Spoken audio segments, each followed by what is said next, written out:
We're live on YouTube, on Twitter, on wherever. Rumble, about to be live on Rockfan when that little red button goes live. I'm joined by Ian. Thanks for joining me today, Ian. We were just what's talking. going on?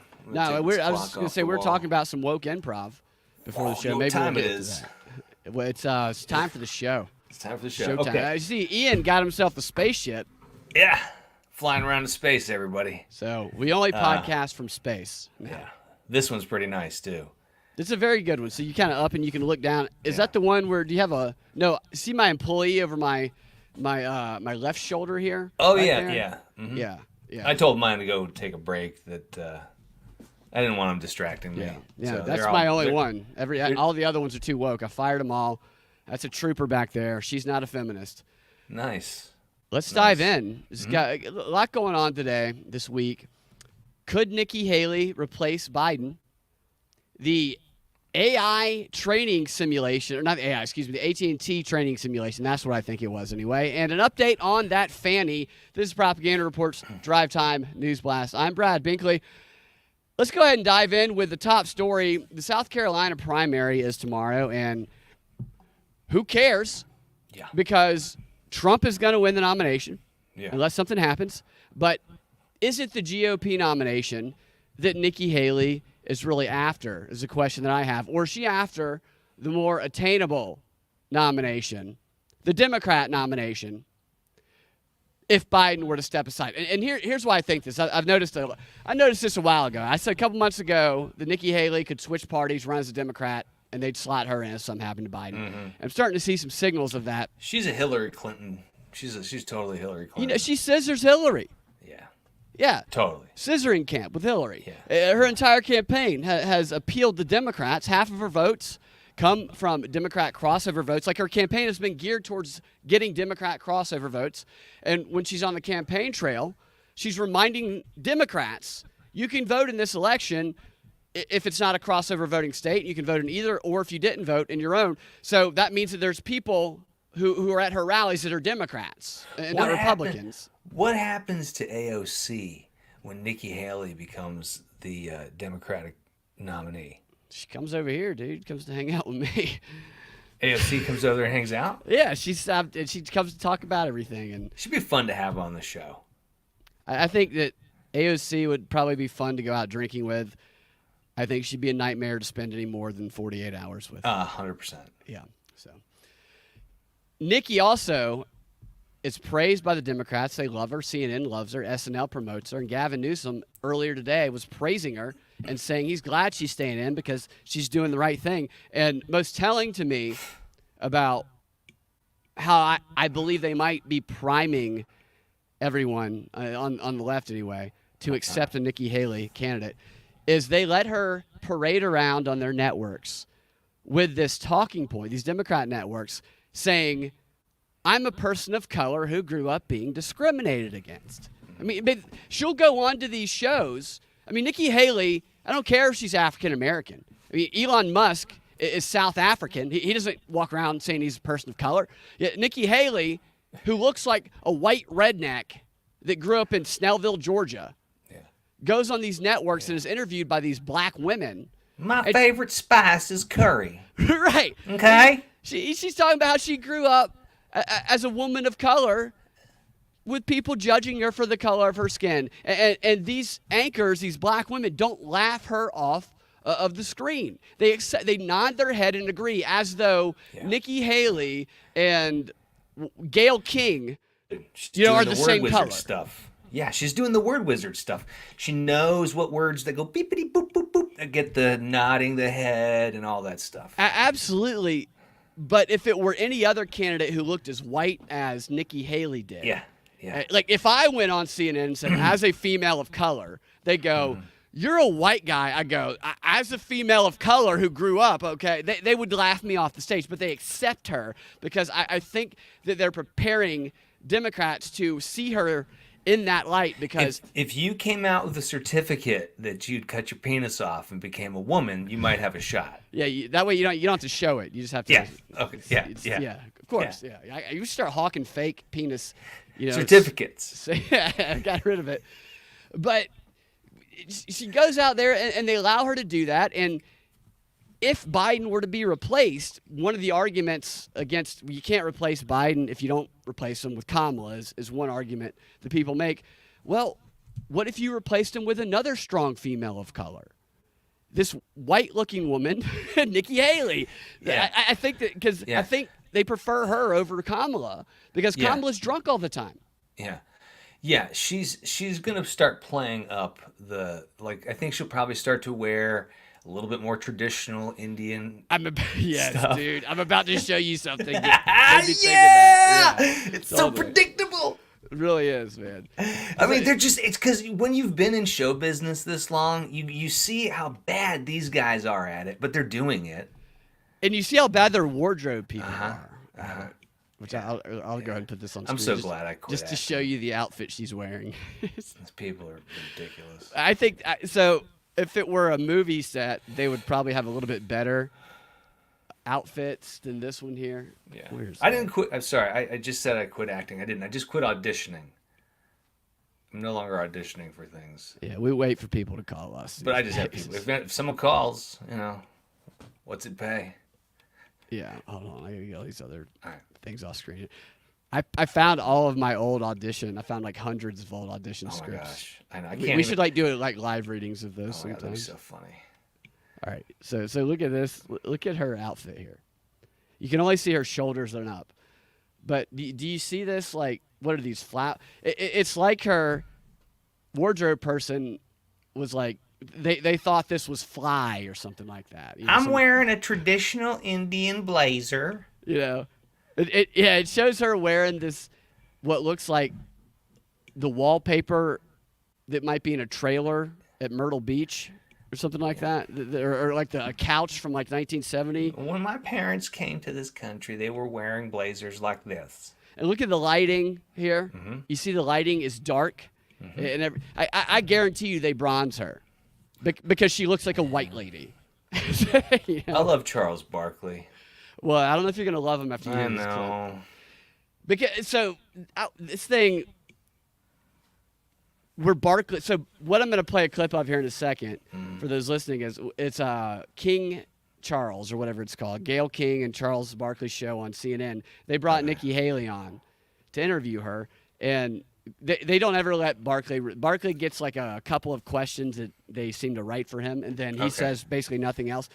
But the things that he's saying, and Nikki Haley, and throughout this interview, she refers to herself as a person of color, right? And this is Charles Barkley and Gayle King. This is what I'm talking about. These are two black people, and then you have what looks like a white lady who's a redneck saying, "I'm a person of color." Like she can relate to the experience. It's just so convoluted, the way they're trying to manipulate people. Shaquille O'Neal, if this were NBA tonight, would be mocking the hell out of Charles Barkley for not speaking up and saying something when she kept calling herself a person of color. That's so funny. You're right. I know. He's a completely different person on this show than he is on NBA tonight. That's wild. Hilarious. So, yeah, I'll go ahead and play this for you and make sure Yeah. All right. Yeah, I'll play this, then I'll show you the article I'm talking about. So this is part of what I'm talking about why I think they're priming everybody, or at least their side, to accept her.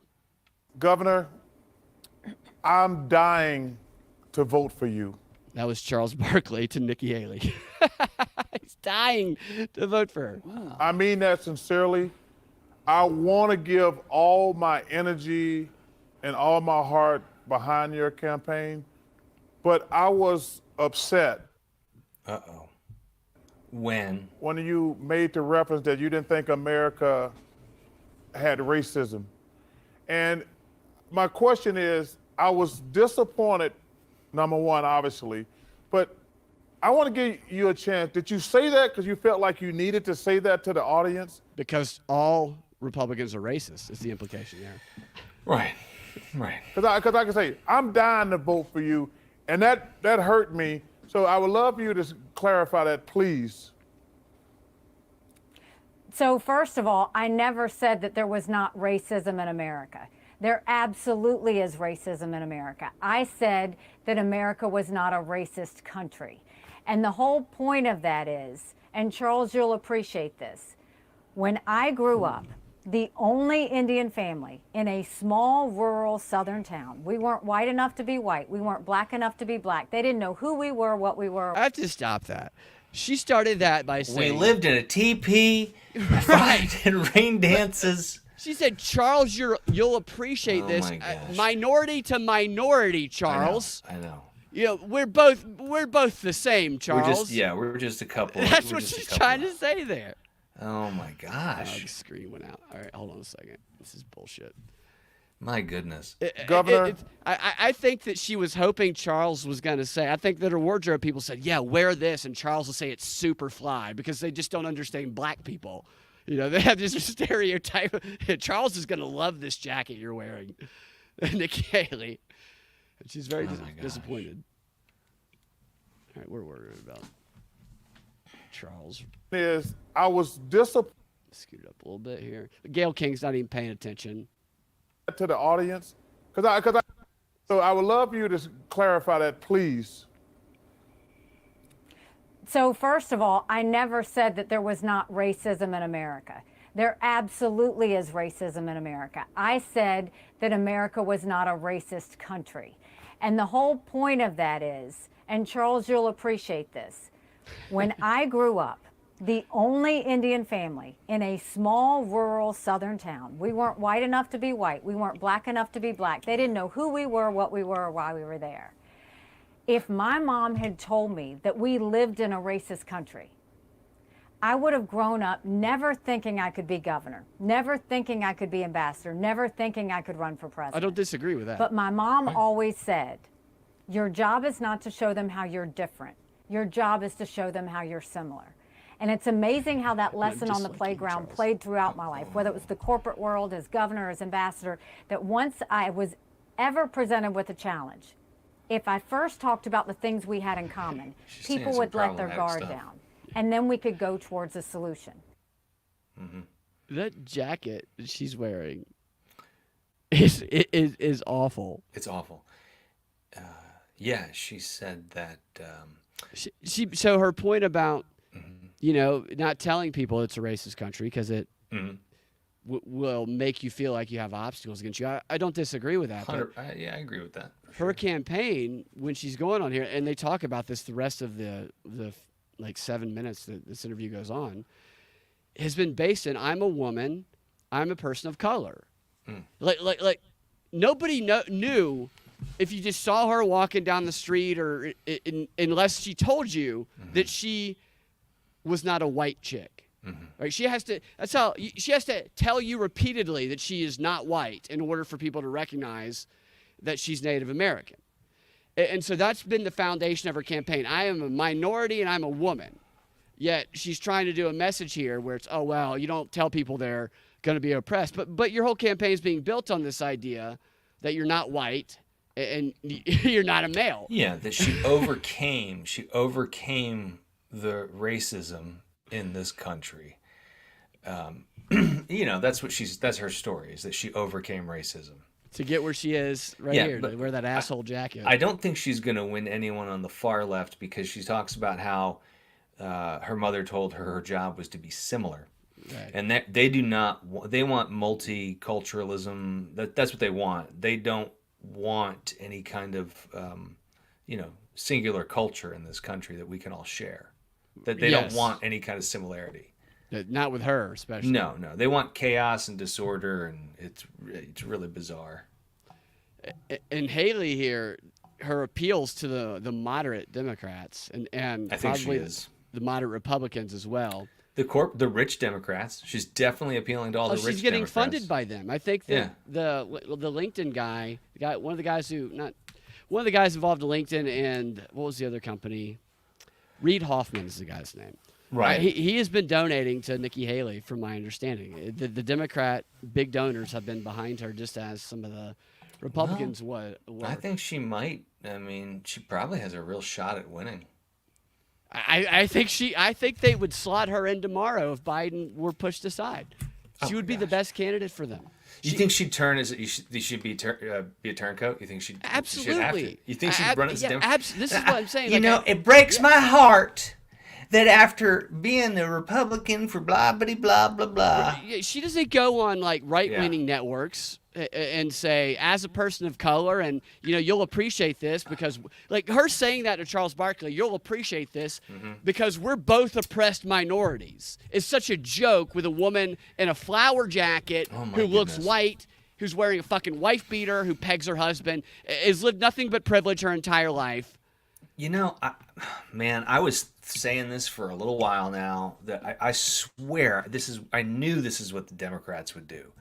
They would wait till Trump got the absolute sure that he got the lockdown. They're going to bog him down with all these trials, and they were going to do an old switcheroo.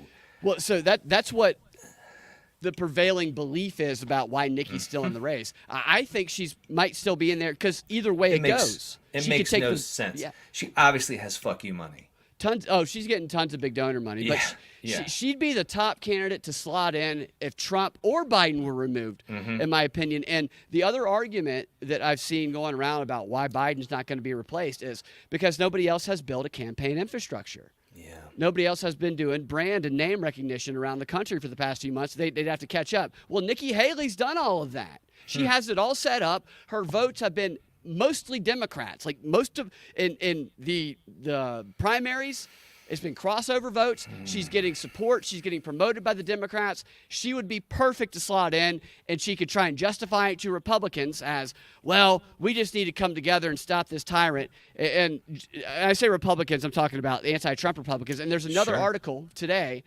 in the news that also supports this.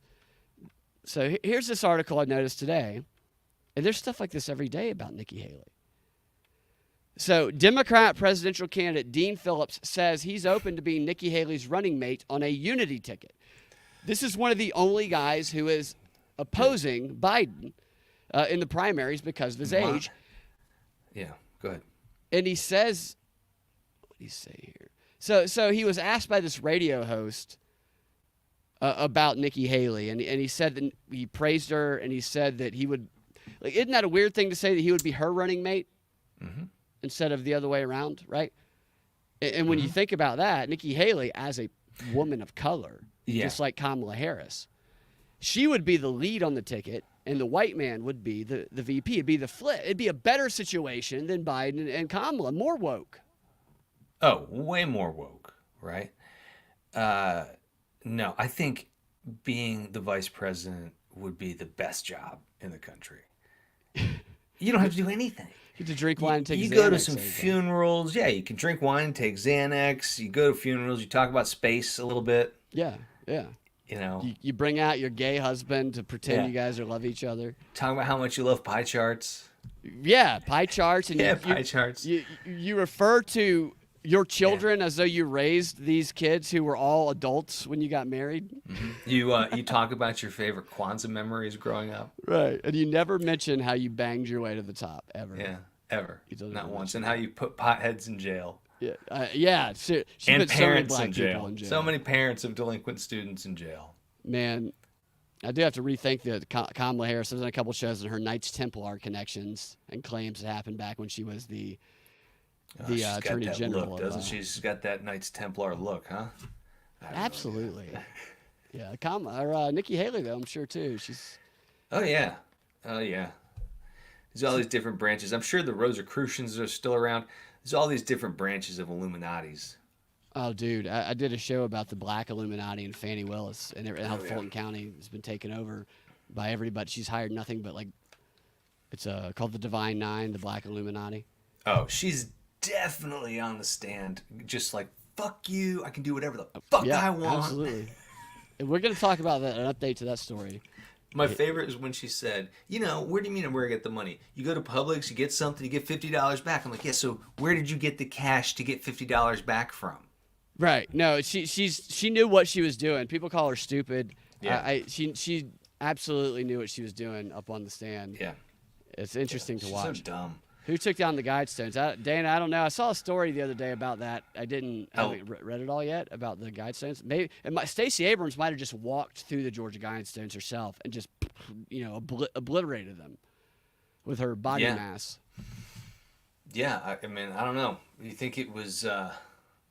I like the theory that it was the Illuminati taking it down because now they were enacting it. But then that also doesn't make sense. You'd think they wanted the rules up, right? For everyone to read. I guess we had time to read it. Maybe We had time to read it. All right, enough time. If they didn't read it by now, screw Yeah, it. you got enough pictures of it. Yeah, it is kind of weird though, because it was very. They had a lot of cameras and a lot of security around that thing. You would think Yeah. they would have been able to figure out who did it. And all they have is this video of a car. Yeah, right. And the streaming guy's name that he used some pseudonym, and I want to say Something Rosicrucian Christian. was in. Yeah, Rosicrucian was in the. It's about Ted pseudonym. Turner. Ted Turner used the name. Yeah. We're going deep into the Guidestones, Georgia Guidestones, which were blown up, which many think. Well, I was bummed that I never went to see him live. Me- I was me really neither, planning man. on going to see it. Yeah, You know? I was. That just tells you. That just goes to show. We'll just rebuild it, and then we'll go see it after we No, rebuild just it. live every day like it's your last. You know. Absolutely. Don't sit on opportunities like that. And sit on opportunities like Kamala and Nikki do, which is to her husband's frustrations, I imagine. I like that he's open to it. He's like, I'm open. Her husband? Open. No, Phillips. He's like, I'm open. Dean Phillips seems like a sweetheart kind of a guy. I'm not saying he'd be a good leader. I don't want that guy to be in charge of anything, but he seems like a nice guy. No.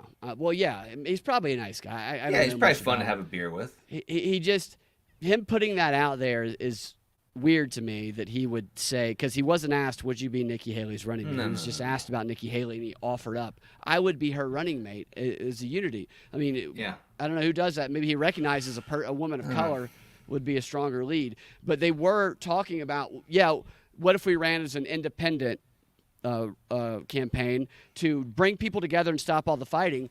And what I'm saying is, if Biden drops out, it seems clear to me that the best choice to replace him is Nikki Haley. Yeah, for sure. So look out for that. It's an outside possibility. I think. What do you think's gonna? What do you think about Newsom? Newsom seems real. I don't think he'd win on a national level. I don't know. either, but Newsom was out praising Haley. I mean, Newsom was just as enthusiastic about Haley as this other dude who said he'd be her VP. It wouldn't surprise me if Newsom said he'd be her VP. I think it's I think the Democrats know that if Biden were to drop out, replacing him with a white dude is not going to be their best choice. If Newsom was her VP, she would die of mysterious causes. And then Which would be Newsom him choking her. He would poison her, or choking her like with a pillow. would He'd poison her. sneak over. He He'd would sneak bludgeon over to her. the wing of the White House. He would bludgeon her with some DEI award that San Francisco won. Yeah, he'd hide in like a closet and wait till the coast was clear at night. He'd grab his award for most homeless people on the streets as a governor. And Yeah, or he'd maybe one bludgeon of his her. bottles of wine. JC, I think, yeah. Yeah, and Kamala wouldn't even fight it because she'd be like, break it on my head. I want to drink it. All right, so if you were just talking about Fani, let's talk about Fani. Yeah, As I'm in- telling you, man. As a guy, I was a bartender for over a decade, and Kamala Harris is a wine drunk. For Absolutely, sure. dude. And she's taking It's like For- she's I two have bottles of red and a Valium deep every time she hundred- speaks. Oh my gosh. Every time. Uh-huh. Denver Attaway says, was Charles Barkley interviewing Nikki Haley on TV? If so, that's a crowning. Yeah, it's on CNN. I mean, he's got a show every Wednesday, and it's just to bring up. So NBA viewers, I think they're trying to win over that crowd, and that's probably not the best way to do it, is to bring a white lady out there who pretends to be a person of color.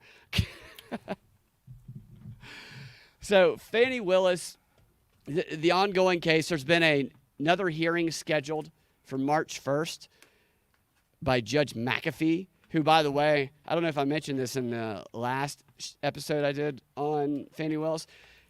Judge McAfee, who used to be Fani Willis's underling in the district attorney's office and who's right. controlled by Brian Kemp, who hates Trump and sides with Fani on all of this, and who CNN loves. He was just interviewed by CNN the other day. Judge McAfee in 2020, when Fani Willis ran for district attorney, he donated to her campaign. The judge overseeing the trial and determining whether or not Fani Willis gets disqualified donated to her district attorney campaign. Yeah, but Brad, that doesn't mean that he's not going to be objective.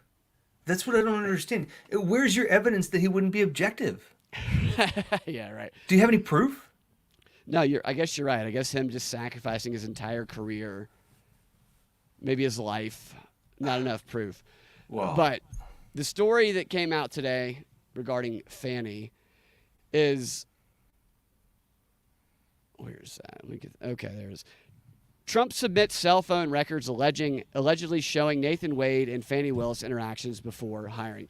So they were trying to get these phone call records, which what they do is they subpoena these phone call records. Everything you do on your phone is basically can be subpoenaed by the government and used in trial if the judge admits it. And they've been using this in the Brian Kohberger case, the Idaho 4 murders guy. And what they did was they had this investigator analyze all of these interactions on Nathan Wade's phone, which showed that he was just spending a lot of time up at Fani Willis's hideaway house, basically. The house that she went to because she said she was so afraid of gang violence that she left her father and her children there to deal with it during COVID. And according to these filings, the cell phone records show that Wade and Willis, and this is great, exchanged over 2,000 phone calls and nearly 12,000 text messages. wow. In an 11-month period, 11 months between January and November of 2021. Fani Willis didn't hire him to be the special prosecutor until November at the tail end of that. And he was still married during that period of time. He filed his divorce papers in November of that year. 2,000 phone calls. I can't even imagine 2,000 phone calls. Have you ever made 2,000 phone calls with And a you woman said in a year? 12,000 text messages in 11 months? Yeah, 12,000. So over 1,000 text messages a month, over 250, so 250 a week. Right. All right. Yeah, and my Just a few text messages. My You guess think there is were that any he's dick her. pics? Yeah. How I many think she dick probably sent him pics? numerous dick pics. Yeah, just loaded with dick pics. I think that she's the Harvey Weinstein of a fat black woman. I'm going to continue saying that. I think that he is the bitch here, and I think that she was in the position of power, obviously, and I think she dangled it over him. And I think she said, you're going to get divorced from your wife, and you're going to screw me, and then I'll give you this position. And then the day after she hires him, he follows through and he files the divorce papers. And then obviously they were screwing before this because he's trying to get the job. You know, I'm sure there were probably a line of other guys also screwing her to try to get the job. And I guess he did the best job. So good job at that, Right. Nathan Wade. He's a big stud. Yeah, she did exactly the same tactic that I would do when I would work with the National Criminal Defense College. Bang black guys? Yeah, I would bang black guys, dude, until I got to the top. No, I would go in there and I would. I did this for a while, where I would go in there and play, corrupt government people. You're talking about during mock trials, you would go be the guy on the stand, right? Yeah. And every time I was getting cross-examined, every time they would corner me, I would just erupt. And, I was an FBI agent a lot of the times. And Did you get to pick that, what you would be? No, they would basically like, all right, you're the FBI agent. But I also played a gay Puerto Rican. So there were... and there were several people that thought I was. But... Got a lot of free drinks afterwards. I did. But anyways, but I would use that as a tactic. I would just erupt. I would be like, oh, well, guess what? While you're out there worrying about whether I dot every I, cross every T, I'm putting terrorists away, and you're just letting them walk back out on the street. Yeah, right. That's what she did. Did they tell you to do that? No, I would just. They would. This is what the guys would do. The professors would be like, they would either go like, take it easy. These guys are babies, or someone would be like, these guys should know what they're doing. They're making a whole lot of money. Go hard. Yeah. And those were the guys that I would just eat them alive. That's fun. fun. So much fun. That's definitely so much fun. Yeah. Yeah. That is exactly what Fani did. Yeah. Yeah. And I see people like retweeting saying she didn't even know how to answer a question. No, she did. She was intentionally. Oh. She was filibustering, is what she was doing. Another great filibuster is just do this. I'm sorry. Could you repeat the question? I didn't hear you. Yeah, totally. Every and then I don't single recall. time. I don't Every recall single this. time. Oh, yeah. You just recall the most specific detail from 4 years ago, but you don't recall what happened this morning. Mm-hmm. I just don't recall. I'm sorry. And then she throws the papers on the ground. So they should already be disqualified, and that's where this evidence here. I'll get back to this in a minute. But Yeah, is but this when you're evidence fighting a gonna be monster, relevant? you have to hire a monster. Okay. To do what now? When you're fighting a monster, you have to hire a monster. So you think we should get Stacey Abrams to go after Fani Willis? Yeah. Well, no, I'm just saying that Fani Willis, she's the monster we need to get the Trump monster. No, you're right. That is the thinking. That is the thinking. Yeah. And Unleash the Kraken. so listen to some of this other evidence, and this is what they're going to be presenting, and this is what people are getting excited about, hoping that she will get dismissed, which I'm not convinced is going to happen. So they use this geolocation activity that I mentioned, and according to the investigator who examined the data, it revealed a minimum of 35 instances in which Wade's phone connected for an extended period of time, to the towers near a home in Hapeville where Willis was staying at the time when she went over there because she said she was afraid of the gangs that she said were coming after her. And the data also reveals Wade to have been there, not just driving by as a stalker, but to have been there for a while. And what they're going to try to do here, like say this information is relevant because is they're going to say that Wade committed perjury because during his testimony, one of the lawyers nailed him down on, so would you say how many times you had been there? And when you go back and look at it, you can see why. And they got Wade to say, no, I haven't been there more than 10 times. And so they're going to try to get him on perjury for that. Okay. Because he's clearly, according to this data, but again, this data, and this is what Fani Willis's team is going to bring up. They'll have plenty of explanations for this. This is not an open and shut case like people think it is. They will say that there's been plenty of instances of this geolocating data being wrong and pinging random towers, which, Sure. yeah, and there's plenty of experts to that too, but the sheer number of pings is going to make it hard to do that. So I actually think that what will happen probably, what they have to show, at least what they're trying to show, is that they're trying to show that one of them lied to get him on perjury, and they're trying to show that there was an improper relationship, which Fani benefited from by pocketing the money of the Fulton County taxpayer dollars that she gave to Wade, and he then basically gave back to her through gifts and Baconators, like tons and tons of Baconators he paid for her. And she claims that she didn't do that because she paid him back in cash nobody can trace. Right? Yeah, and she just keeps a little $15,000 walking around money. She just keeps it, little walking around money. Just keeps it in her purse. And I don't think that, like, this evidence here of Wade, because some of the evidence says that he was there. Then this was, again, before they hired, before the relationship supposedly started, according to both of them. It showed that he went there at 10:45 p.m. one night and didn't leave until 3:30 in the morning. And then the phone data indicated that he arrived back at his place in Cobb County, which is a pretty good bit away, at 4:05, and then he sent Willis a text message at 4:20, which is the "I got home safely" text message. Thanks for throwing that pee at me, is what that sounds like to me. And what they'll probably argue is, well, we were doing late work calls. We stay up all night. We got these big cases. We go 72 hours without sleeping. We are lawyers handling intense cases. These are going to be the arguments. And so my problem with this evidence is that it's not going to get Fani. It might get the other guy. They might disqualify the other guy because they were able to pin him down and get him to say he hadn't been there more than 10 times. But that's a sacrifice Fani is willing to make. She doesn't give a shit about him. But here, it does not show if he stuck it in or not. You can't prove that through this data. So it doesn't show that she lied. And it doesn't show that she got any money from the taxpayers of Fulton County. So all this does is get him.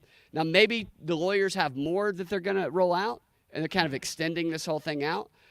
But it wouldn't surprise me if they threw Nathan Wade under the bus for all of this without throwing Fani under it. Because that judge, who, like I said, worked for her, donated money to her campaign, and was appointed by Kemp, for him to get rid of Fani Willis, they are going to have to make it so unbelievably obvious that she broke some law or that she's going to ruin the opportunity to get Trump, that the voters of Fulton County who are going to decide whether or not Judge McAfee keeps his job, they have to say, oh my gosh, he better get rid of her. It has to be their decision and not his, because if it's his, it's racist and is helping Trump. So I don't think they're there yet, but that's what they have to do. Yeah. Yeah. Yeah, they're going to get away with it. You're probably right. They always do. I don't. They just laugh at us. They're mocking us. I don't know whoever is behind the CIA that's running things. They're laughing. They're just laughing at us. And that's my point. With I see this story today, and I'm reading it, and people are all excited about it, and I'm sitting here going, we are all, both Fani Willis and Nathan Wade, if this were a real trial, would have been gone a long time ago. Yeah. This would be no question. This is Brad, so obvious. The stakes are so high. Our democracy is at stake, and every day she's on the stand, it's slipping away, and she could save us. She's just, it doesn't matter. And like, everybody knows she's lying. Everybody does. Anybody who says that she's not is just, they're lying to themselves. They know she's lying. Everybody knows he's lying. They don't care. Everybody knows that he bought her all the Baconators in the world she could eat with the taxpayer money that she gave him. That woman probably ate hundreds of thousands of Baconators in a very short period of time. So many Baconators. On the public money. And everybody knows that. Yeah. So this is a facade. Was she wearing the dress backwards? Some people say she was. Some say she wasn't. I don't know. I think maybe she likes humiliation ritual. Or it's just easy access for Nathan. Easy access. She just wandered around her office, grabbed the first pink dress she, because I just heard people were in the courtroom, and I figured it was you. I figured it was my turn, so I just grabbed dress, put on backwards real quick. Yeah, she was butt naked in the hallway. Yeah. And she wouldn't grab the dress. Oh shit! They're talking about me in there. Yeah. That was funny that they asked that. It is interesting the questions that not Trump's, but his co-defendants' lawyers have asked, because I do wonder what they have discovered. Because I've discovered stuff that I'm shocked that they haven't asked yet. I did a whole show on all the shit they should have asked. Yeah, there were a couple of obvious things where I'm like, why didn't you follow up? And I was like, maybe they're waiting for later. I mean, the obvious thing to talk about and would set her off is her ex-husband, who she's clearly covered up any information about the relationship, who is part of the same fucking fraternity as Nathan Wade is, as her dad is, as everybody she hired in the Fulton County District Attorney's Office, the Black Illuminati, the Divine Nine. They're all part of the same group. And it's just, there's no evidence. The story about their relationship is weird, and if that wasn't the case, then this wouldn't be relevant. But when part of the question is, did you have an inappropriate relationship, and were you hiding it from people intentionally to profit off the taxpayers, then when it looks like you're hiding the details of your relationship with your ex-husband, then that becomes relevant. And so I would want to know, was your ex-husband, who was 13 years older than you when you met, was he married at the time? He was almost 40. That's not a stupid question. And why did you guys get divorced? Was there infidelity involved? Is there a history of this? And do you have a history of hiding it? And that's like the most obvious question to me to ask. And nobody asked it. Right. Pisses me off. She would have exploded. Yeah, not to mention, yes, you would have. And even if the judge wouldn't have allowed it, you would have gotten that clip. Yep. You know what I mean? Exploded. And not in the way that Nathan Wade, I was going to say likes it, but I don't think Nathan Wade liked having sex with her. I think he felt like he had to have sex with her. Oh, he was thinking about something else. He was probably thinking about like rocks or something. Yeah, he was thinking about something else. He just had to get through. Anything else. Yeah. Toothpicks, it doesn't matter. Anything but Fani Willis, that is. Fani Willis. But these people, they make so much money. Fuck them. They traded their souls, You know. No, you're right. And it's like, so Nathan Wade he's run for judge like 3 times in Cobb County. He's lost every time. He clearly has aspirations. Right. Like he's ambitious. And she was in a position to further his ambitions. It's just such an obvious, like what's going on is not like. No, they're all little power-hungry little monsters. But everybody pretends like they don't know what's going on in the media. It's so obvious what's going on. Oh, right. Absolutely. Yeah. And she's in a very powerful position. And that's always so funny to me. You know, she's screaming that she's oppressed. She's insinuating that she's oppressed, right? And a victim of the system, that she's in one of the most powerful positions in.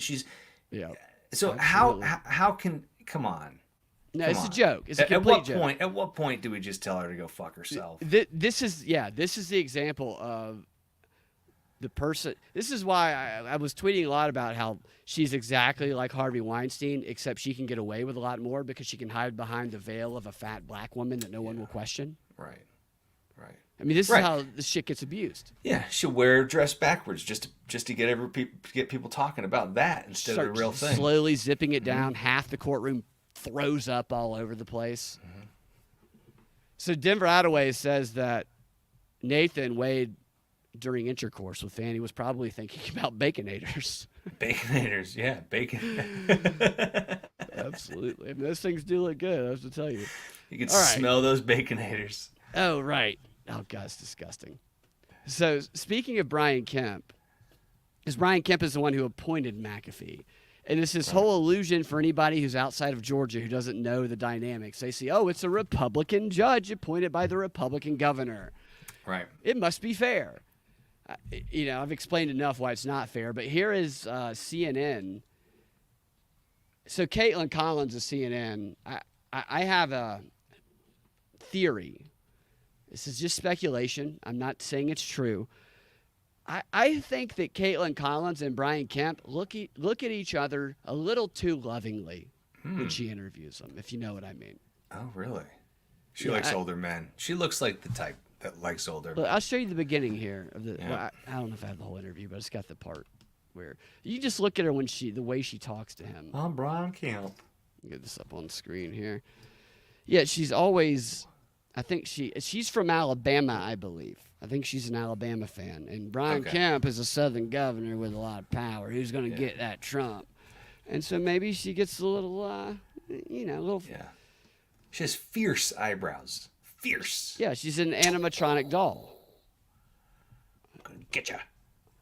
And of course, they bring in this whole segment is about how Hunter Biden laptop is actually Russian. They're back to that, by the way. Hunter Biden laptop is Russian. Yeah, all the crack smoking and banging that's hookers. Fake. That's all fake Russian propaganda. He's never done a drug in his life. He never screwed his dead brother's widow. They stole all those videos. They put them on a laptop. Then they Hunter Biden's dropped the a priest. laptop off at a computer repair place. That's what Russian people do all the time. It's so dumb. And the stories when they're talking about the top witness who was the Russian informant for the FBI, which they totally skew it and they never give any detail. They never say what actual facts that he told that they relied on. They act like he was the sole source. Yeah, there was still a laptop where he's smoking lots of crack and banging lots of hookers.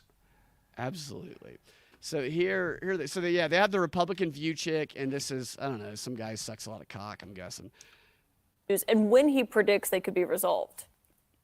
Back it up a little bit. Governor Brian Kemp talking about Trump's legal troubles. We've learned tonight, I should note, that his leadership PAC, Trump's, not Kemp's, paid out more than $2.9 million to law firms last month, racked up another $1.9 million in unpaid legal bills at the end of June. Can I ask you real quick, what is she wearing? What kind of jacket is this? She's a admiral in the CNN Navy.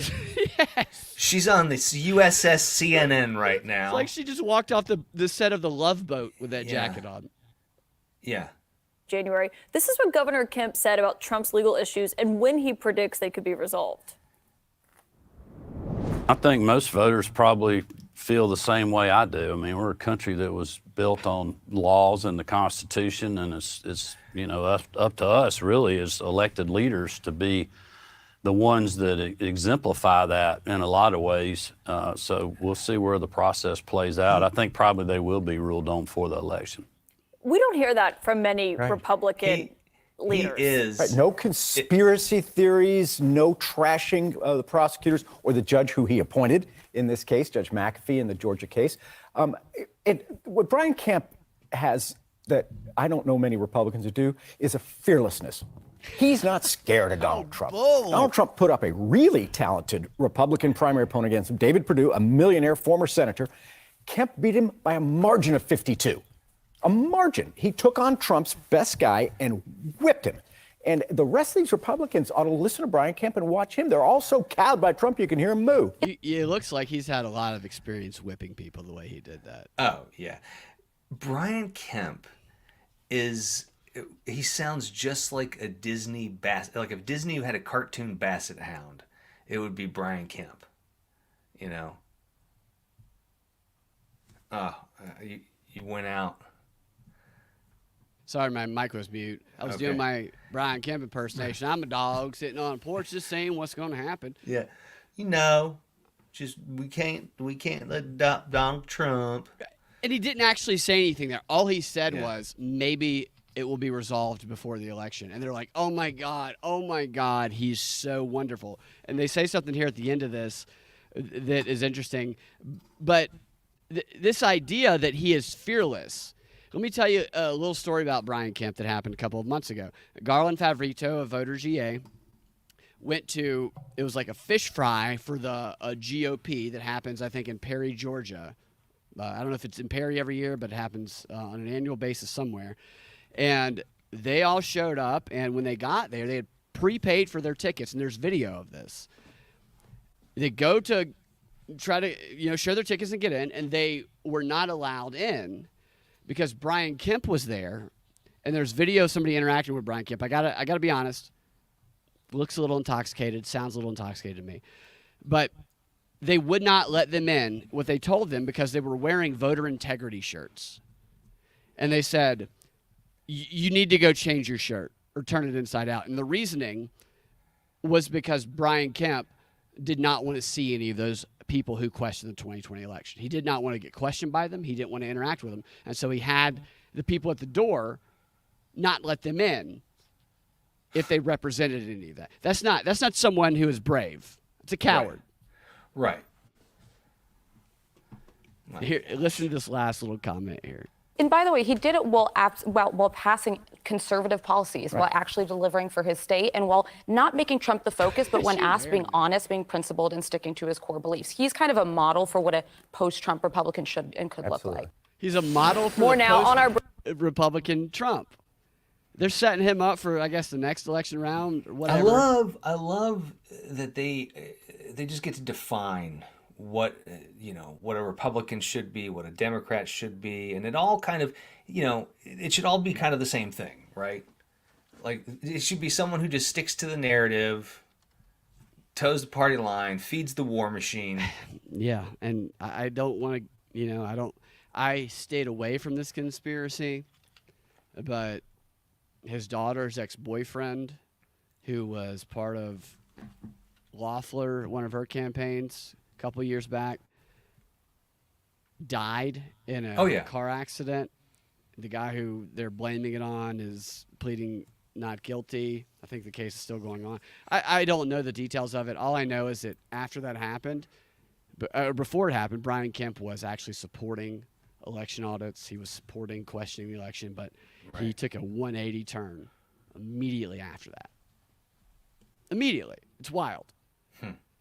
Now, the harem wife says that, talking about Caitlin Collins, the porcelain doll here, says she's got hungry eyes. Yeah.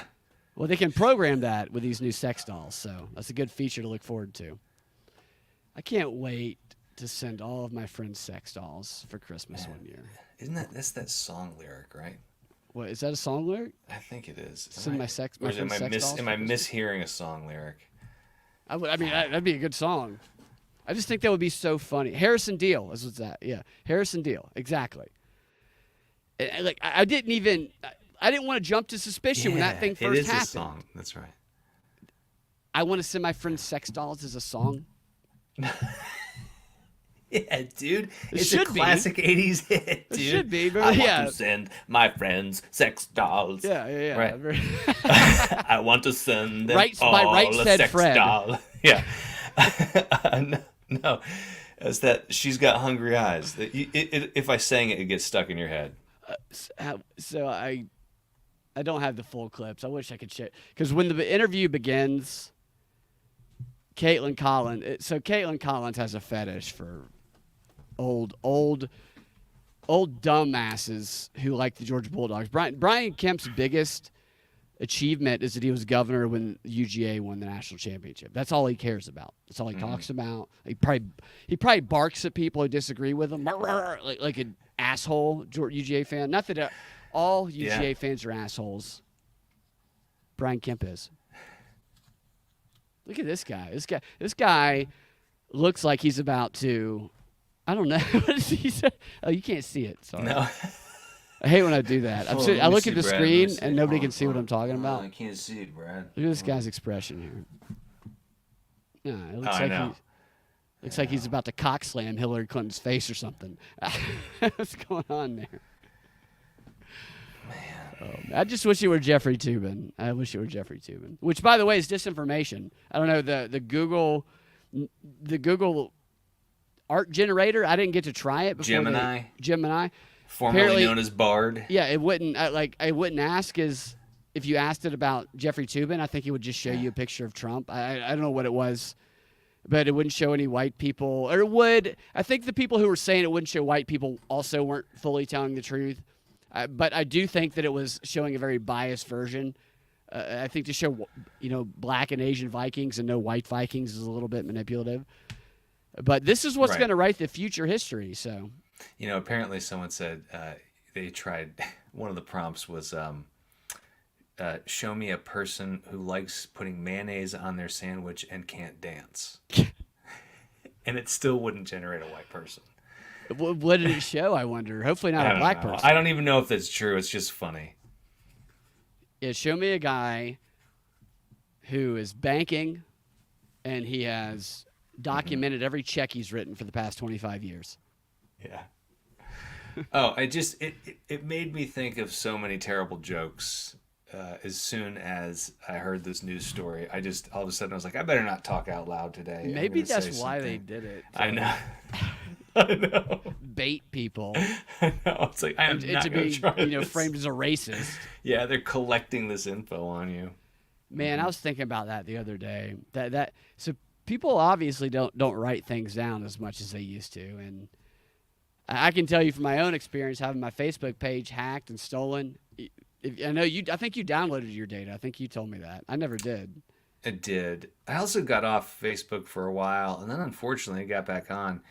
And really, and it was because of a really good friend of mine, like one of my childhood best friends, he died. And nobody told me for 10 days because they forgot that I wasn't on Facebook. Oh, my God. And I was like, oh, I gotta get on this stupid thing just so I can hear when people die. Yeah, because people's worlds. Because they're not going to call me. Yeah, they get silly. Yeah, because nobody can do that anymore. They're like, Yeah. it's the. So, yeah, like. No, yeah, I never got So my data stupid. at all. So I lost all of that stuff. I'm still trying to get it from them, but you can't talk to anybody over there. You only talk to bots. But in that same theme, we have this AT&T cell phone outage. Did you experience this at all? Were you awake for the AT&T cell phone outage? Mine worked fine, man. Yeah, so you had no problem? No issues. So I was awake when it happened, and I was trying to log in to a bank account. And because my Facebook account had been hacked and stolen, I had set up two-step authentication. Oh, no. So when I log into my bank account, it says, do you want to text or do you want to call, with the code that you then enter into the website that allows you to get into your bank account. And I just said text, and text never came to my phone. Then I tried again. Then I tried to get it to call, and then I started to realize something was wrong. I can't get into my bank account. And this outage affected people across the country. It didn't affect everybody, but it did affect millions of people across the country. And it lasted for about 11 hours until they say they got it totally completed. They say they were able to bring certain systems back online gradually. But I'm sitting there like going, what's going on?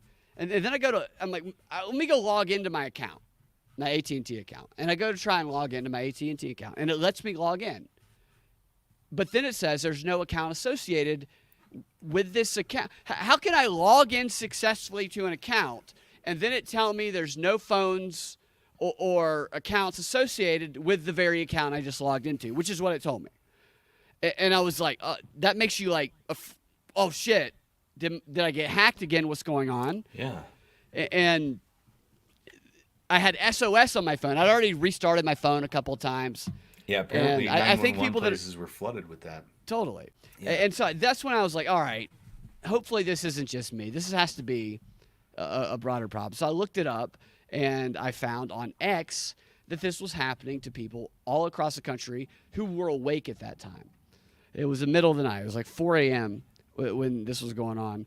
And people were tweeting about it everywhere. But what pissed me off immediately is that I was just on the AT&T website, and they could have had a little red thing at the top of the site that said, our system is having outages, you might experience problems. But they didn't. Yeah, because it was the Chi-Coms, Brad. That's what some people think. But tell us, AT&T. The AT&T did not even mention that this happened until it became viral on Twitter or X.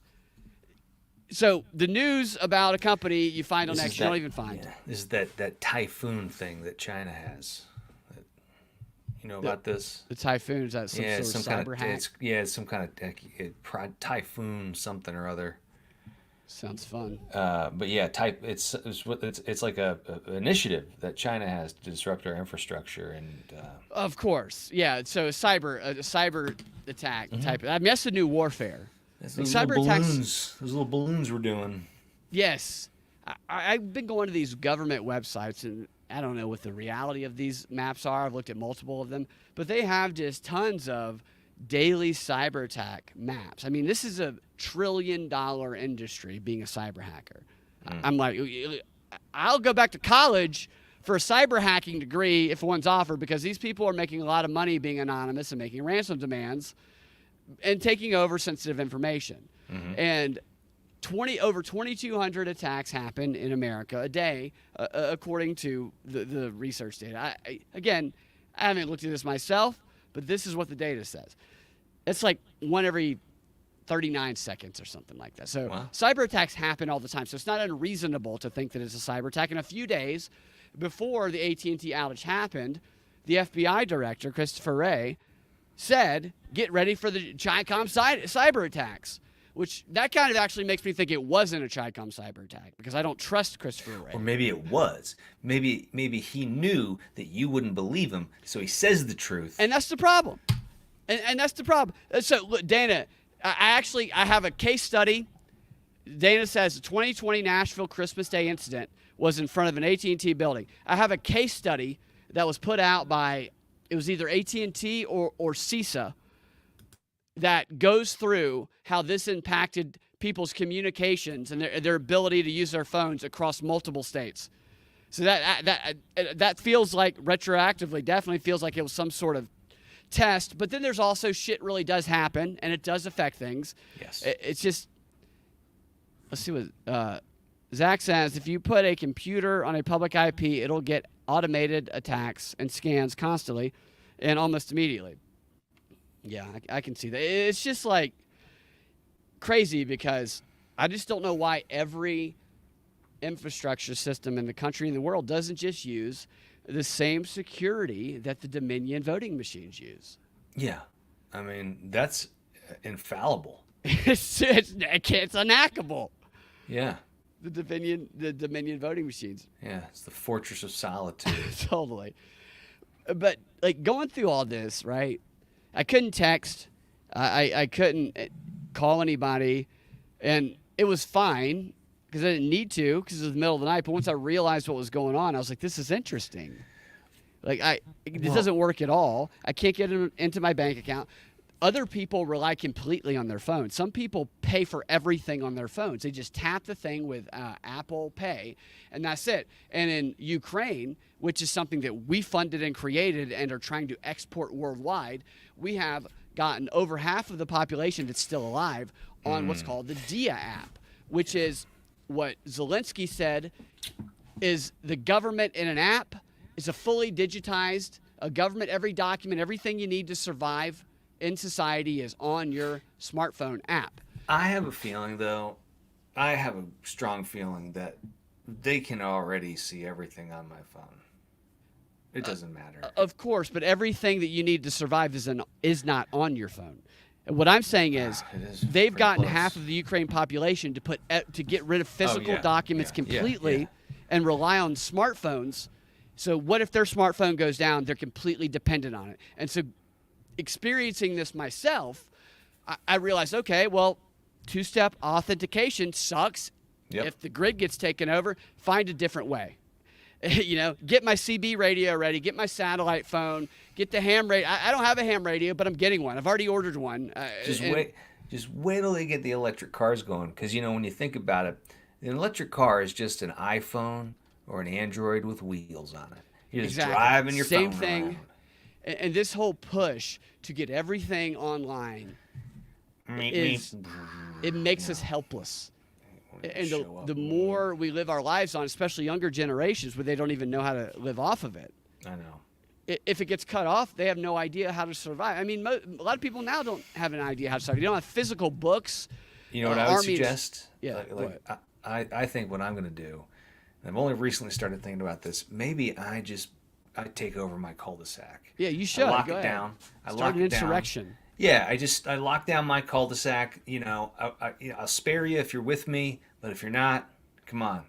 Well, We're in this, and I start with my cul-de-sac, then I work on the next cul-de-sac over, cul-de-sac and by slowly cul-de-sac. then build an empire, cul-de-sac by cul-de-sac. It's the cul-de-sac empire, and I think that's a powerful thing in the Yeah. suburbs, because Yeah. you're going to be fighting against the governments, which are in the cities, and they treat their people like shit in the cities. That's right. That's right. So here, Troy says, True Prep on Cobb Parkway in Marietta, Georgia, will teach you how to use your new amateur radio and get a license. Oh, cool. And I know a friend of ours, a common friend of ours, Bob, has done that with his son, got his ham radio license. But so we can be prepped, or we can understand the need to be prepped. But until we're affected by something that takes away the convenience of modern society, I don't know if it feels as urgent until that happens, And for me, even though this wasn't like a major thing, not being able to get to into my bank account created a little bit of anxiety. Let me tell you, I have gone down this YouTube rabbit hole recently where I've just been watching home footage from the 80s. And I started watching it, and it just started drawing me in. And one of the compelling things that I'm noticing is, first of all, the way people are reacting to the camera. They're all like, hey, when the camera shows up. And then They're not used to it. and nobody's on a phone, man. And you just notice the slower pace. Yeah, man. Everything was just, it People wasn't all listen. these moments. Yeah, the convenience of this phone and the internet has come at a high cost.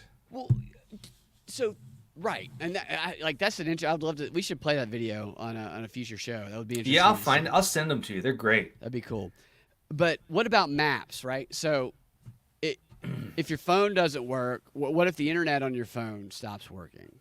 The internet of mine still worked, but the other stuff didn't. Some people on Twitter said their internet didn't work. What about your maps? How are you going to get anywhere? Yeah. My phone, I'm wondering, my phone is still, I just kept my out-of-state phone number from when I moved to Georgia. I didn't change it because I'd already had it for 15 years. So I'm wondering if it's because it wasn't in one of those states, the numbers from a state that wasn't affected. Maybe. But yeah, that doesn't, yeah. I mean, It's weird. But I don't wouldn't know I be what on the caused it, local yeah. network? You know what I'm saying? Like, I don't understand. I don't get it either.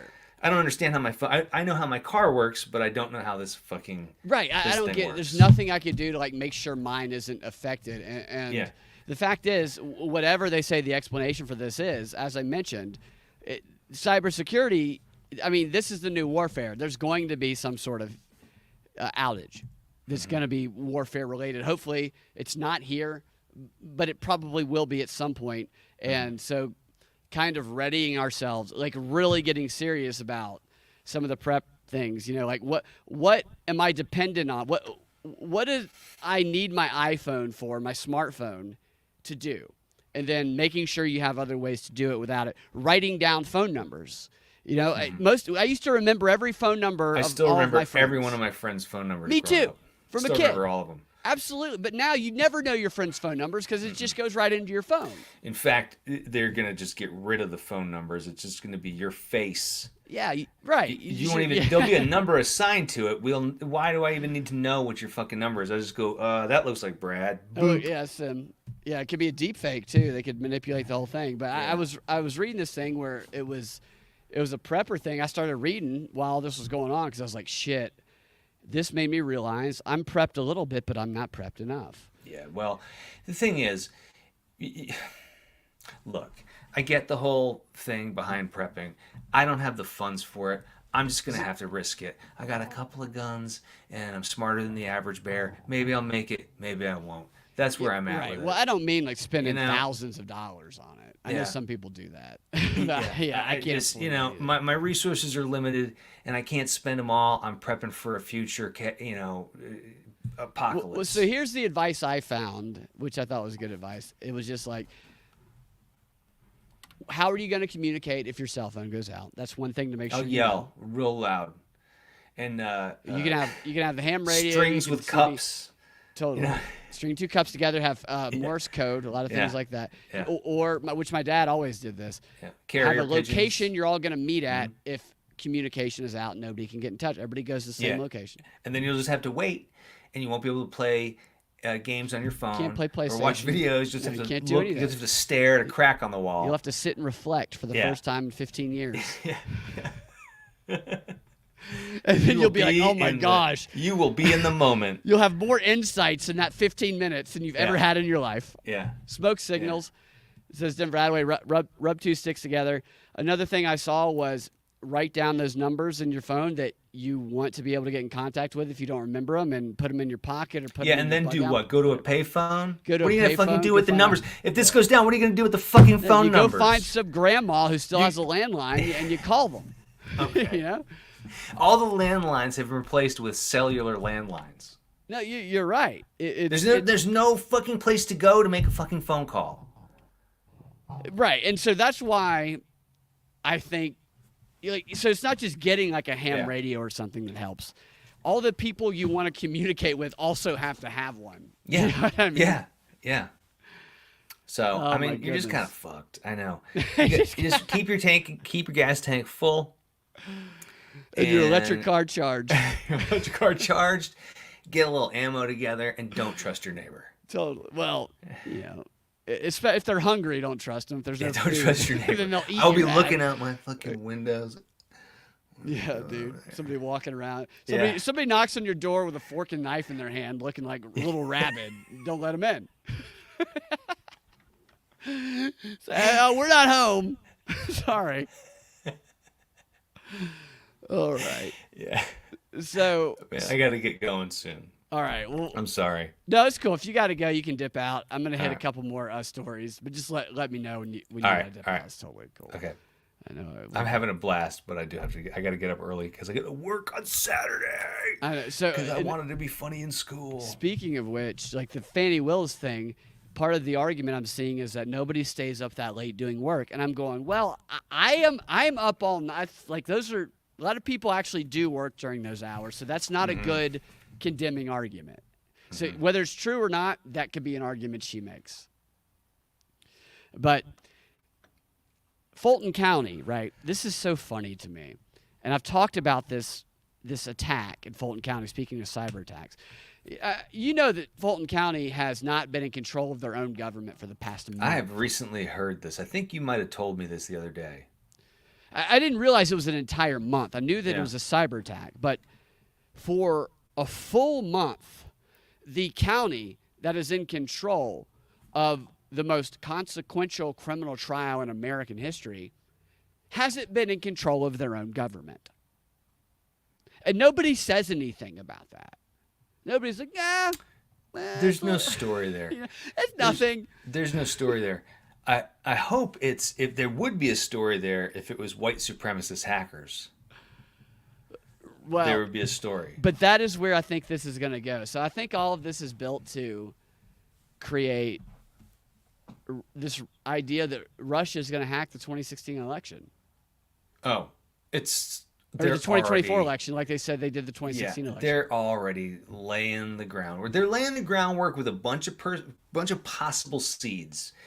Something's going to grow, and they're going to harvest it, and you're never going to hear the end of it. So yeah, and I should say this. I failed to mention this. I think that there's a possibility that what happened with AT&T was a live training simulation, which I read through all of their documents, and they talk about doing live training simulations in real-world environments so that they can know how to react when the inevitable cyber attack comes. So I think that would be indistinguishable from an actual cyber attack, so I don't know if there's any way to tell. But the fact is, with all this shit going on, as we see in Fulton County, and as we see, there's the largest medical healthcare company, which has information from 1/3 of the population got hacked on the same day. They're definitely going to be doing training simulations. It's just hard to tell. It's really like we're really fucked up with this digital dependency type shit. And Fulton County is the only place nobody seems to care about that. Right. It's insane. Everywhere else we care.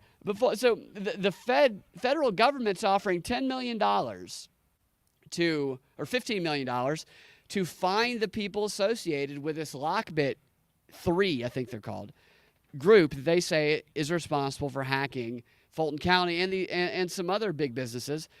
But that's like chump change. They're not going to get anybody to turn on Lockbit because they're making more money than that, holding people ransom around the world. And Fulton County, what they have done in response to this, besides staying silent for a full month, they finally made their first statement yesterday saying we got a few systems back up online.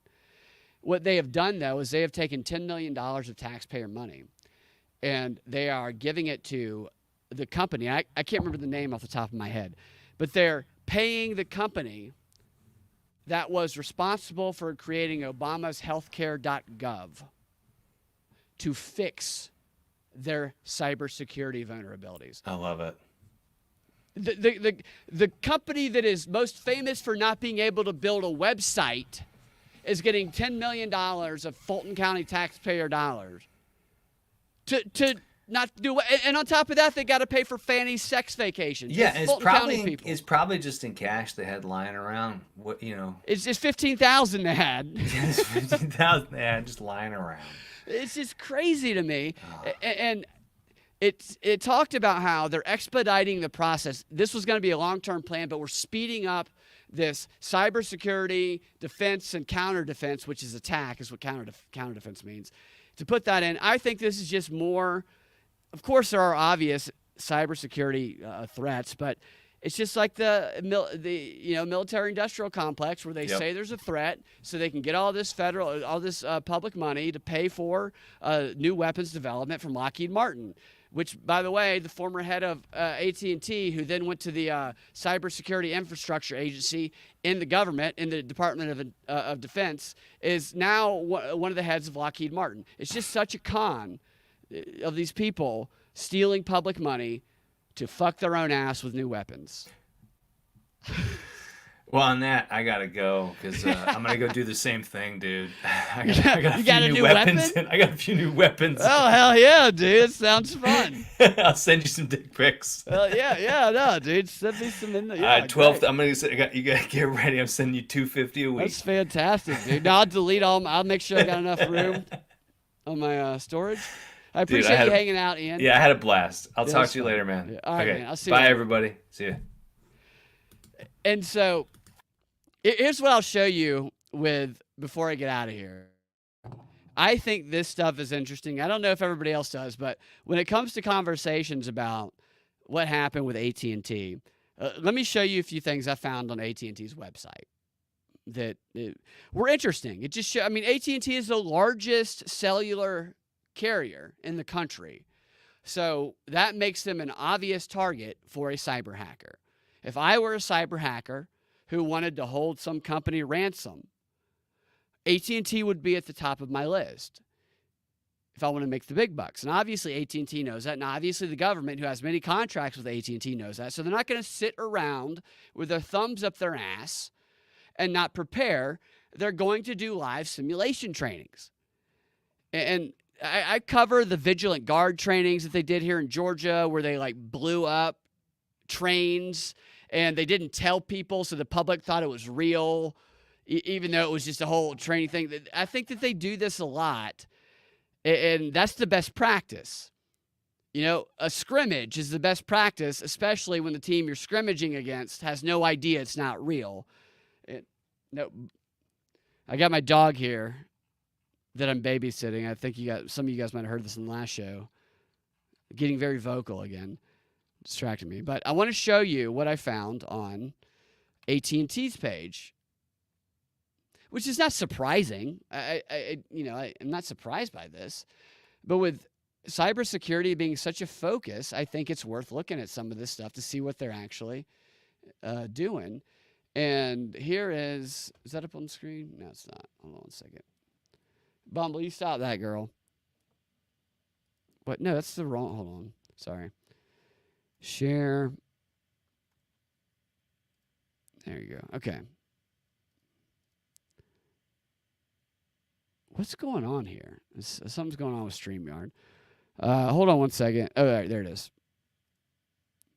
All right, so you see there, I did a search on their website, on AT&T's website, which is a cybersecurity website. I found their cybersecurity website because on the day that the outage happened, AT&T had posted, before the outage happened, a blog post about the dangers of cyber attacks, specifically with banking, which struck me because I was unable to get into my bank account at the time because of what seemed to the outside observer to be a cyber attack type incident. So I thought that was strange that they had that. So then I just typed in, you can do a specific search on somebody's website, only their website if you want to concentrate it. You can type in site, S-I-T-E, and then colon or semicolon. Which one is just the two dots? I can't ever remember. And then you type the website you want to search specifically, and then you type in quotes what you want to search. And so I did that, and I searched simulation. And here are the results for simulation, is what you see on screen right now. And you can see the top search result is the emerging trend. Wait, is that the right? The emerging trend of gamification in cybersecurity. Then then the second one, which that's a new one, actually. I haven't looked at that one yet. But it says gamification can be helpful in providing testing and simulation for a custom cybersecurity strategy while stimulating a workforce at the same time. The one that I saw that piqued my interest was test your defenses, adversary simulation. And then you have the next one, adversary simulation with USM Anywhere. Adversary simulation services, because they offer this. They offer adversary simulation services, AT&T does. They will go to you, whether you're a government or a corporation, and they will pretend to be hackers in real-world scenarios. This is what this service is. I've read all about it. And here, let me show you another page here on their website. And this isn't something just to think about in terms of AT&T. I'm talking about all major corporations who deal with the government are doing the same exact things as these people, regardless of how independent they claim to be. Here's another page here. This is the simulation services. Adversary simulation services from AT&T. Adversary simulation, aka red teaming. From our cybersecurity consulting, lets customers test their security operators. This is penetration testing. This is like Event 201 was a tabletop simulation, the one that told us what was going to happen with COVID. And I'm telling you, these corporations are telling us what's going to happen with the other shit, is my point here. And you can see the middle, the red team exercise and all the bullshit over here. I mean, obviously, AT&T tests this shit, so I have no reason to believe that what happened the other day was not a test simulation conducted by the government and AT&T. Let me show you one more, then I'll move on. So this is this entire document is an AT&T document called The CEO's Guide to Cyber Breach Response. And tabletop exercise is listed like 100 times in this document. But I specifically limited this search here to simulation because it says here, just as your organization holds regular crisis management exercises for various scenarios, an incident response plan must be regularly tested so that all involved parties are crystal clear about their respective roles and responsibilities. These roles must be reinforced through regular tabletop testing and other simulations. The goal is to eliminate the guesswork and uncertainty that can arise from a potentially chaotic situation. And then it goes on to say later in the document, tabletop exercises are critical, but they also have their limits, at least from a technical response perspective. IT and security teams can take their incident response planning to a step further with more realistic tests, such as simulation exercises and full-scale testing, during which one or more systems are shut down and brought back up at an alternate site. There's passages like this throughout. This is like a 60-page doc, or this one's a 30-page document, but there's other documents just like it that just talk about how they do this. And then one final one here, which I found to be, there's like a whole group. It's called the 5G Security Testing Bed. And there was an article, a press release about how AT&T, Verizon, and the third big cellular company were all involved in a government simulation. This is the day this outage happened. They were all involved in the same government simulation that was testing their ability to keep drones connected using 5G, no matter how far the drones went. And they were doing it on the premise of shoring up their cybersecurity. So on counter cybersecurity defense purposes, which is what they're going to use, tell people they need to be okay with their taxpayer money being spent on. But there's this thing called the 5G security test bed, which says enhancing product security and threat response in real-world testing environment. And AT&T is a major part. They're one of the main producers of this testing bed or whatever. I don't know if that had anything to do with the outage. That's not the point. The point is, all of these companies are in bed with the government, and we don't know what they're telling. What they tell us is the truth. And get your satellite and your bug out bags and your ham radios. Get them ready, because this is some bullshit. And Bumble, you're going to have to relax, girl. We got a few more minutes here. So Zach says, tabletop exercises are basically playing D&D at work. Now, I know that they are, but they also have exercises that go beyond that. They have the full-scale training exercise. They have a chart, which I don't have on me, but the chart lists the scale of what the exercises are, and the full-scale exercises are actual, like, real-world training exercises. And what they'll do is they'll put a notification on a random forum board online or on some random on a tree near the location that informs the public that there's going to be something that looks like an actual crisis going on. But nobody actually sees that. There's been stories about how this happened in Marta multiple times where people thought there was a mass shooting going on in Marta, but it was actually a government simulation about what would happen if a mass shooting went on in Marta. And so the line blurries about when is this a simulation and when are you just out here doing some real shit. And since this AT&T thing happened overnight, when it could give them the opportunity to test their systems and test their response at a time when there's going to be, because there's like 4 a.m., which is 1 a.m. in the West Coast, when there's going to be the least amount of people disrupted who notice. I think that if I were in charge of it, that's probably the time frame I would say let's shut it off then for a few hours. Again, I don't know if that's the case. I could be full of shit. But they do this, is all I'm saying, is they do this shit. And if they're preparing for it, so should we. We should also prepare for it as well. Thank you, Denver. I appreciate that. All right. I think that's, I mean, I went down a real rabbit hole looking down all this AT&T shit. Because AT&T is definitely trying to position themselves as the cellular company that is the leader in preventing cybersecurity problems before they happen. And then this thing happens. So they're either fools or they're testing. Or maybe it was the Chi-Coms. I don't fucking know. Who knows? How do we tell the difference? That's another thing.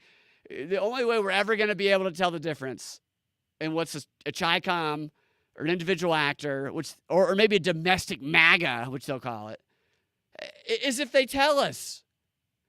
Unless you're like a super genius hacker, we'll have no way of being able to tell who it was that conducted a cyber attack on us.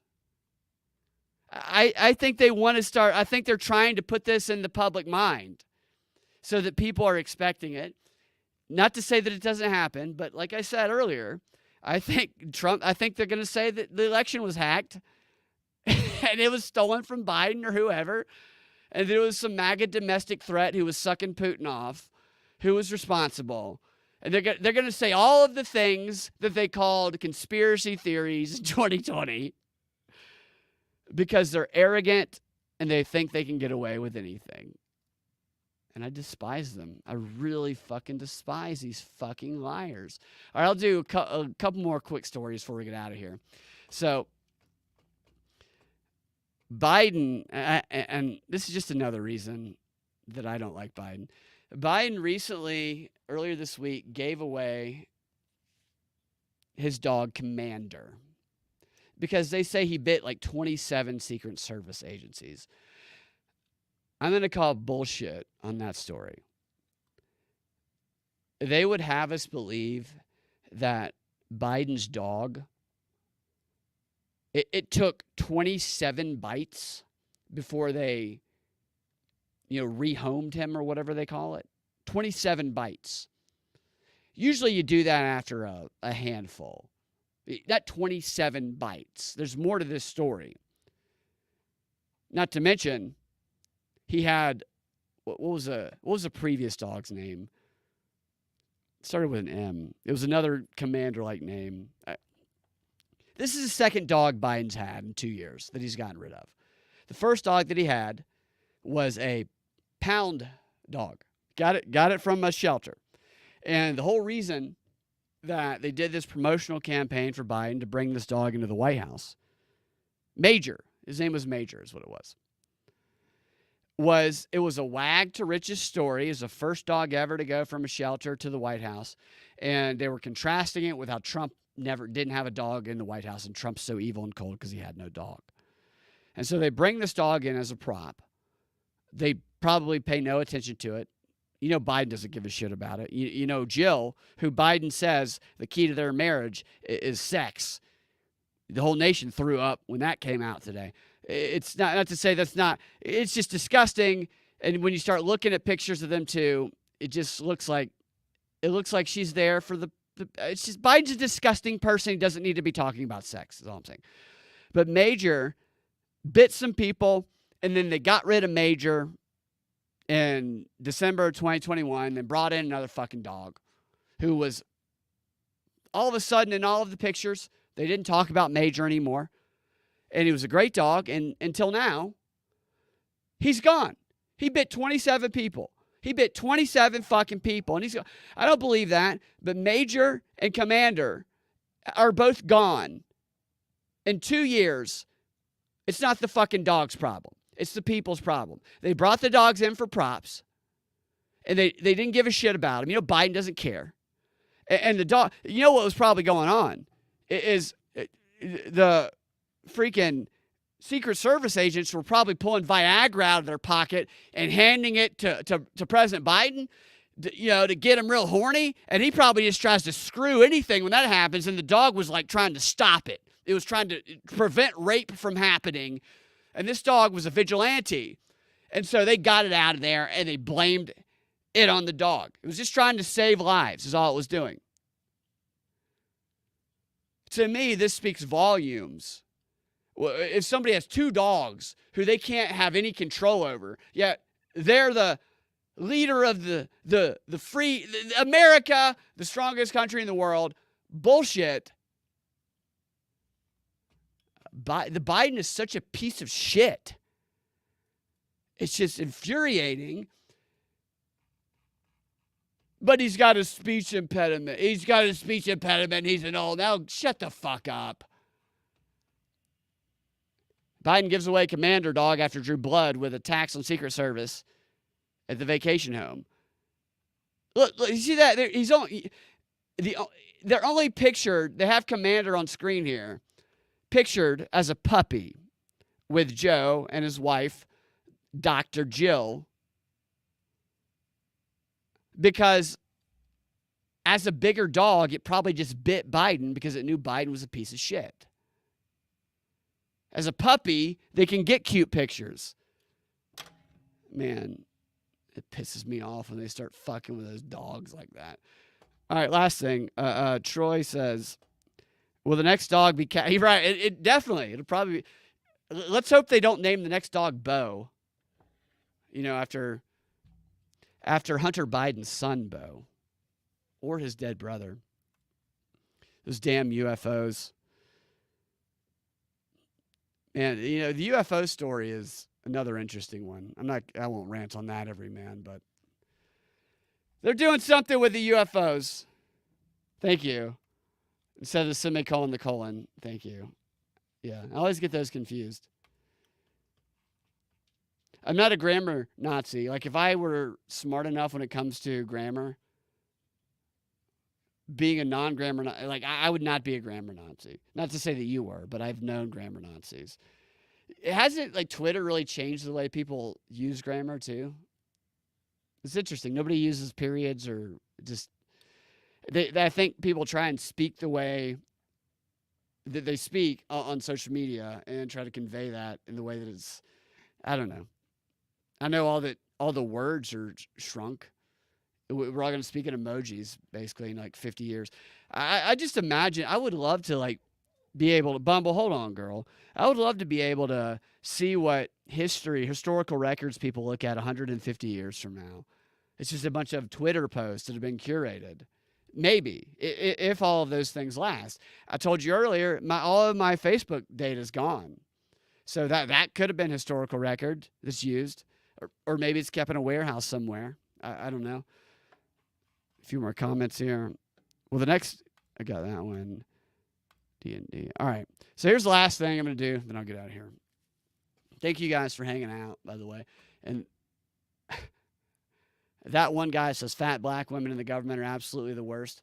Well, I have to say that Stacey Abrams and Fani Willis are not doing fat black women a service the way that they behave because they're tyrants.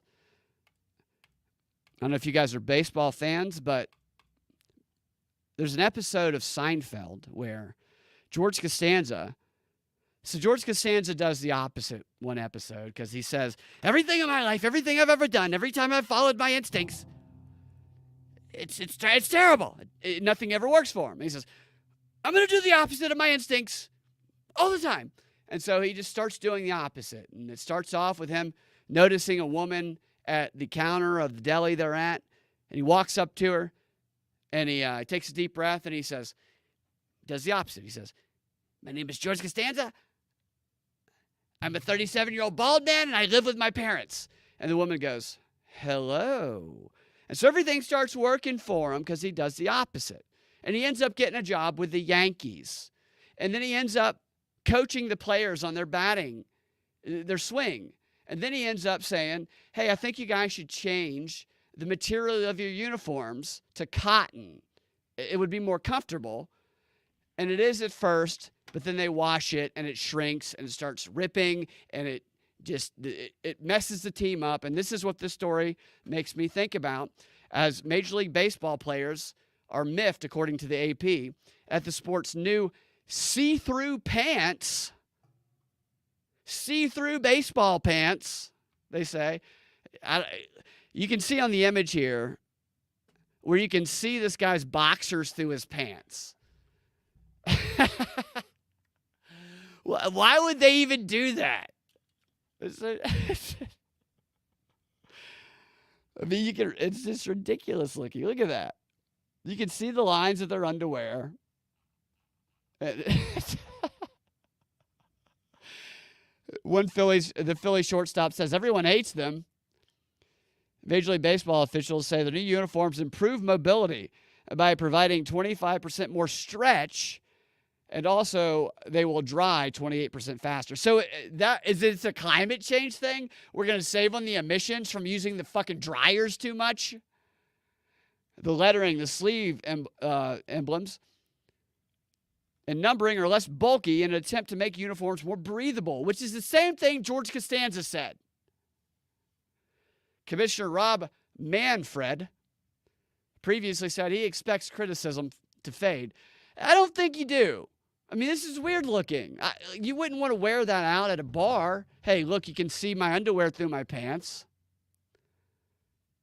I think they would prefer it to be a little less breathable than this right here. They're going to keep it, I guess.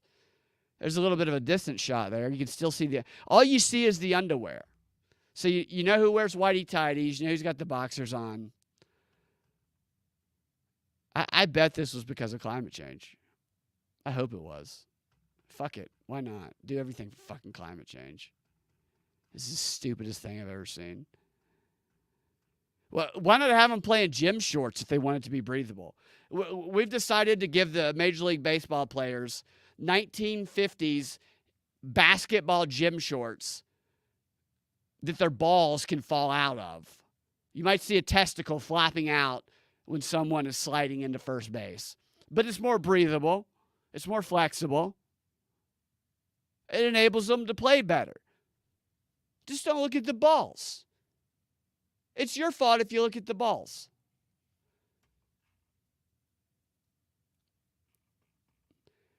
Denver Attaway says AT&T has invested more than $140 billion in American infrastructure over the past 5 years to connect Americans to a brighter future. Yeah, I think was that a quote from that thing I put on screen? I think it probably was. All right, let's get that off screen. Major League Baseball. Testicles. I mean, it's just, who wants to see that? Maybe some chicks do, but I don't think chicks even want to see that. I think chicks I can't wait to go look at these dudes' boxer shorts shining through their baseball pants. Maybe a testicle will flop out. I mean, it's not like a boob. You know, dudes want a boob to flop out. I don't think chicks want a testicle to flop out. I think it's different. Correct me if I'm wrong. I don't know. I'm not a chick. I'm just saying. Denver says, hell, just have them play in stripper. Why not? And put Daisy Dukes on them, like Denver says. Daisy Dukes and give them back tattoos. And if they lose, they got to whore themselves out to the commissioner of baseball. I don't know. It's just a little bit different, weird is all. I think I'm going to get out of here. I think that's it for today. I appreciate you guys hanging out, letting us get a little bit crazy. Oh, shit. Real quick, I'll do this. Why not? So Trump did his VP list. You guys might have seen this, but let's run through it real quick, then we're done. Which I would say this. Maybe they should have these politicians wear these baseball uniforms. Or the ones we're talking about. Maybe they should be required to wear thongs when they do debates. Maybe you have the wardrobe malfunction at the Super Bowl years ago. Well, when are we going to see a wardrobe malfunction happen during a presidential debate? When is a ball going to flop out or a titty during a presidential debate? I mean, we already have presidential campaigns for the Supreme Court Justice of Wisconsin calling the opponent a horse fucker. So why not have a testicle flop out during a presidential debate? Jake Tapper would leap out of his seat to go suck on that thing. I guarantee it, if he could beat Brian Stelter to it, which neither one of them would beat Anderson Cooper to it. Trump confirms names on vice president shortlist, and those names are Tim Scott. That was my first pick months ago, but that was before he got married. That's before that's before they sent Tim Scott to, like, what's it called, where they send gay people to camp to try and make them straight again. That's what they sent Tim Scott to, and then they found him a wife. I thought it'd be better if Tim Scott was his VP, if Tim Scott were openly gay. Him pretending to be straight and look real awkward with his wife, I don't think works as well. Vivek Ramaswamy, which that would be a lot of fun if Vivek was. Ron DeSantis. Brian Donalds, I don't know who that is. Kristi Noem, she's a looker. And then Tulsi Gabbard. I don't know. I don't know if any of that's true. You guys think he's going to pick from that group, or you think it's just a bunch of bullshit? And, you know, the way Trump does things, he might select outside of that group. Let's hope he doesn't select Nikki Haley outside of that. I don't know. It's just all... it's looking like Tim Scott, honestly. Because Tim Scott's kind of subservient. Isn't he?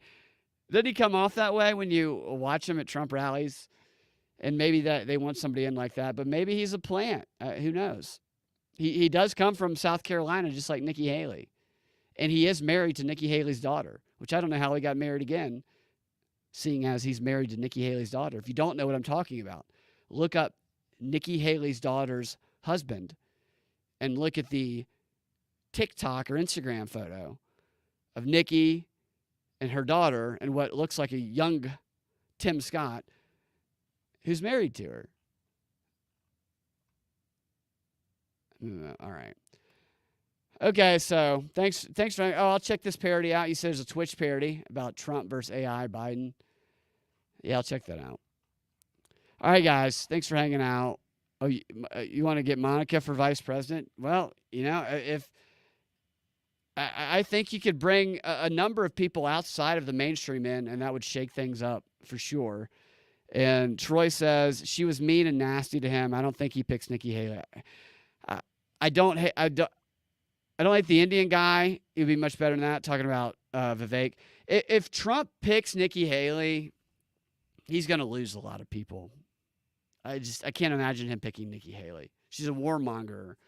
Maybe the others are too, but they're not openly saying they're. She's basically Lindsey Graham with what we think is a vagina. Maybe Lindsey Graham has a vagina too. I don't know. It's hard to really get a quote out of Lindsey Graham because he spends a lot of time having sex in the halls of Congress, I'm guessing. I think that they should release the actual January 6 footage that is damning, you know, the secret January 6 footage. Not the cameras from the outside, the cameras that are hidden inside the walls of Congress, which we know are there because of those recent stories. And then it would reveal that what really happened on January 6th is a bunch of congressmen having gay sex with their pages. Because you know, if you extract those hidden cameras, that's all you're going to see. They have literally told us that with these two stories in the past few months. Those aren't the only two. That's a disgusting place you never want to take a black light to, is all I'm saying. Politics is disgusting. All right, we'll talk to you guys next time. Have a fantastic rest of your day.